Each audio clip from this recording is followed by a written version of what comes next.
നമസ്കാരം, Tirurangadi today news അപ്ഡേറ്റിലേക്ക് സ്വാഗതം. Amiya gold നിങ്ങളെ സ്വാഗതം ചെയ്യുന്നു. നിങ്ങളുടെ സ്വപ്ന വിവാഹത്തിന്റെ പുത്തൻ പങ്കാളി Amiya gold and diamond, bypass road, Chemmad. വാർത്തകൾ വിശദമായി.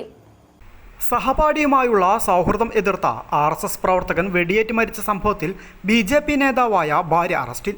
കണ്ണൂർ കൈതപ്രത്തെ ഓട്ടോറിക്ഷ ഡ്രൈവറും സജീവ RSS പ്രവർത്തകനുമായ KK രാധാകൃഷ്ണൻ വെടിയേറ്റ് മരിച്ച സംഭവത്തിലാണ് മഹിളാ മോർച്ച ജില്ലാ സെക്രട്ടറിയും BJP ജില്ലാ കമ്മിറ്റി അംഗവുമായിരുന്ന മാതാമംഗലം പുനിയംകോട് മണിയറ റോഡിലെ വടക്കേത്തു വീട്ടിൽ മിനി നമ്പ്യാരെ പോലീസ് അറസ്റ്റ് ചെയ്തത്.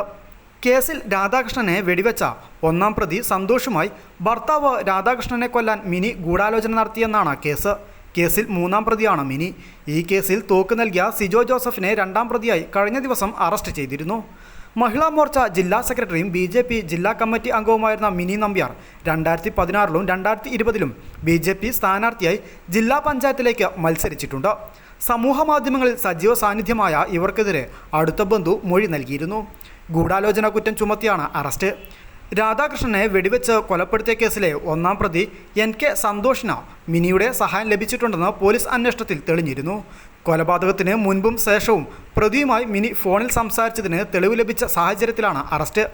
മാർച്ച് 20 കൈതപ്രം പൊതുജന വായനശാലയ്ക്ക് പിറകിൽ നിർമ്മാണത്തിലുള്ള വീട്ടിൽ വെച്ച് രാത്രി 7 മണിയോടെ ഓട്ടോറിക്ഷ ഡ്രൈവർ കൂടിയായ രാധാകൃഷ്ണൻ വെടിയേറ്റ് മരിച്ചത്. പരിയാരം SHO MP വിനീഷ് കുമാറാണ് മിനിയെ അറസ്റ്റ് ചെയ്തത്. പ്രതിയെ റിമാൻഡ് ചെയ്തു.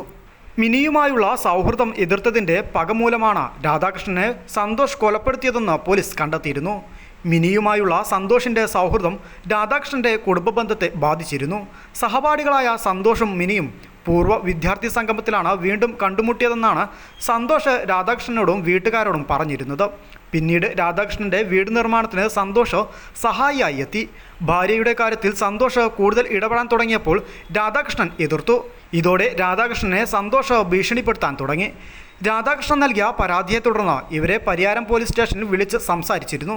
ഇതോടെ സന്തോഷിൻ്റെ ഭീഷണി കൂടിയെന്ന് രാധാകൃഷ്ണൻ പറഞ്ഞതായി നാട്ടുകാർ പറഞ്ഞു. കൊലപാതകം നടന്ന ദിവസം വൈകിട്ട് നിനക്ക് മാപ്പില്ല എന്ന് സന്തോഷ് സമൂഹമാധ്യമത്തിൽ കുറിച്ചു. സന്തോഷ് വീട്ടിൽ ഒളിച്ചിരുന്ന് വെടിവെച്ചുവെന്നാണ് പോലീസ് പറയുന്നത്. News desk, Tirurangadi today.